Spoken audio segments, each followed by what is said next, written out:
आणि गणेशोत्सव सुरू आहे। लालबागच्या राजाच्या दर्शनासाठी भाविकांच्या रांगा पाहायला मिळतायत। लालबाग इथून आढावा घेतलाय अल्पेश करकरे यांनी। सध्या लालबाग गणेशोत्सव मंडळाच्या म्हणजेच लालबागच्या बाप्पाच्या चरणी सध्या आहे।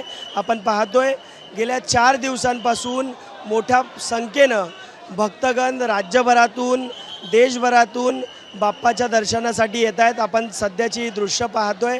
आज देखील आपण पाहिलं तर मोठ्या संख्येनं मध्यरात्रीपासून अनेक भक्तगणांनी रांगा लावलेल्या आहेत। सकाळची वेळ आहे, आपण पाहतोय अनेक जण बाप्पाचं दर्शन घेत आहेत। आपल्या मनात ज्या इच्छा आहेत, प्रार्थना आहेत, ती करताना आपल्याला पाहायला मिळत आहेत। साधारण तास ते 1.5 तास 2 तास असे लालबागच्या बाप्पाचे दर्शन घेण्यासाठी भक्तांना वेळ लागत आहे।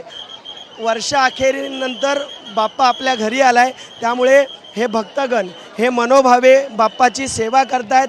लालबागच्या चरणी देखील अनेक राजकीय मंडळी असतील, सेलिब्रिटी असतील, हे या ठिकाणी बाप्पाच्या चरणी येऊन प्रार्थना करतायत। आज मनसे अध्यक्ष राज ठाकरे हे देखील बाप्पाच्या चरणी येऊन लालबागच्या राजाचं दर्शन घेणार आहेत। एकंदरीतच पाहिलं तर देशभर गणेशोत्सवानिमित्तानं उत्साहाचं वातावरण पाहायला मिळतं आहे आणि त्यामध्येच मुंबईतला प्रसिद्ध गणपती लालबागच्या राजाच्या चरणी देखील भक्तांचा उत्साह पाहायला मिळतोय। कॅमेरामन दीपेश महाजनसह मी अल्पेश करकरे, एबीपी माझा, मुंबई। एबीपी माझा, उघडा डोळे बघा नीट।